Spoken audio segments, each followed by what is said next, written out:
Tucson was almost born as an N-Line.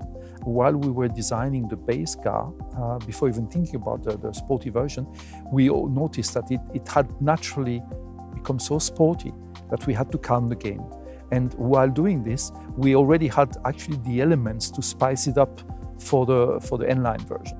So we only simply made it more stable, improved the stance of the vehicle by playing with the horizontal elements, and also by pushing the elements as far out as possible to really emphasize the stance of the vehicle.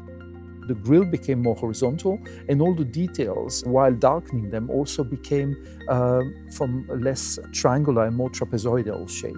So that all contributed to this more, let's say, muscular perception you have from the car. The first thing you will notice while looking at the side is the integration of all the contrasted parts in body color. With this, we basically put the emphasis on less utility and more sports.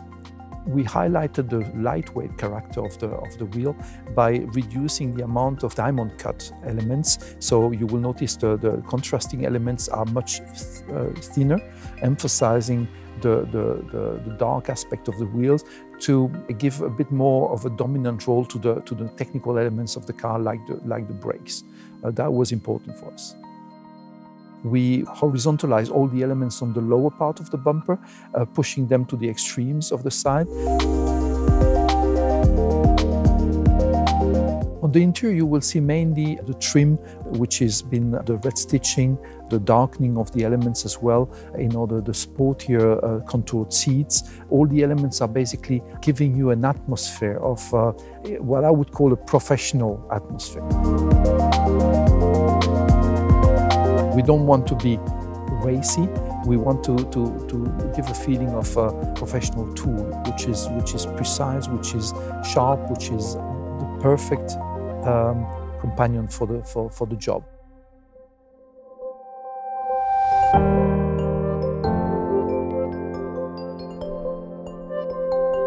The all-new Tucson, also the Tucson LN, has plenty of human-oriented technologies. For example, the fully digital cockpit features a 10.25 open cluster without a hood and a large infotainment touchscreen for an intuitive and a high-tech user experience.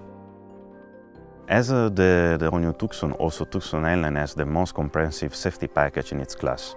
It features systems like the Highway Driving Assist, which is a system who can automatically adapt the speed for every incoming bends on the highway, while upon exiting from the curve, the speed will come back to the preset level. Another example of feature unique to this segment is the blind spot view monitor, which shows in the supervision cluster the rear side of the car when the driver is activating the turning signal. Those are just two examples, but there are plenty of other safety features who can help the driver in preventing from collision or improving visibility. The Tucson LN features indirect air vents with multi-air mock technologies. This system creates indirect airflow while keeping the overall wind volume stable in the cabin.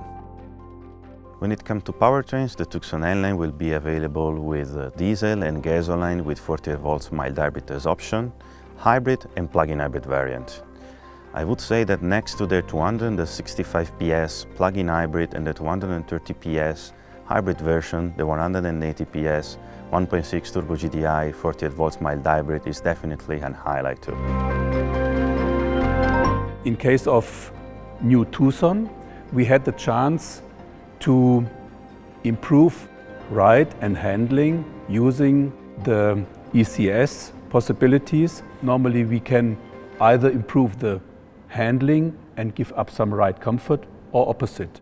But with the ECS, we can improve both. From an engineer's point of view, ECS is a pretty cool tool. You can change the vehicle characteristic with only a few clicks, and you don't have to wait until the guys in the workshop have changed some part. For vehicle stability, we measure the acceleration of the vehicle body in all 6 degrees of freedom. For linear motion like heave, or for rotational motions like roll or pitch motion. And for the N-line, we use the different set of parameters reacting to these vehicle motions quicker and stronger. Tucson is a family car and you don't want your kids in the back to be shaken on every little obstacle. We had to find a good compromise, and we wanted to maintain the really good ride comfort of the baseline and keep it in our N-line and just spice it up a little bit.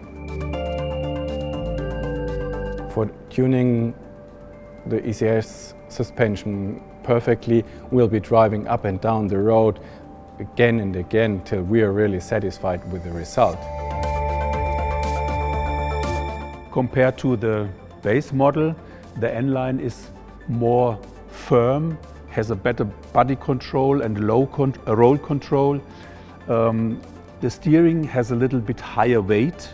We increased the steering effort slightly to give a more sporty feeling, more connected feel. And in the sports mode, we focused on a still good ride comfort. The steering in the sports mode is more centered, what we call a V shape. So the steering feels more precise, and then it gives a more agile feeling with more flat effort increase in the off-center.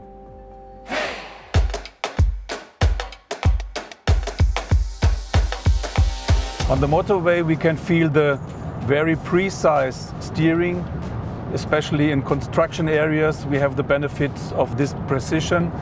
With the N-line we have a better roll control, so when you do some lane changes the roll is better controlled, and of course in sports mode even more. On curvy roads in the mountains it really feels nice. The night-weighted steering, the torque build-up, that in normal mode really good corresponds with the lateral acceleration. The preciseness of the steering, the preciseness and the body control of the ECS. When you switch to the sports mode, you can feel an even more centered steering. Especially the on-center is a little steeper in the effort built up, while the off-center is not significant higher. The question always is what makes a sporty steering, and the answer from our point of view is not just make it heavier.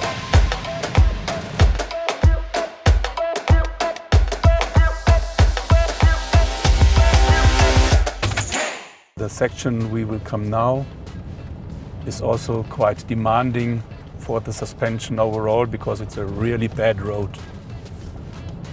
But the car feels solid and well controlled, and you only have fun to drive.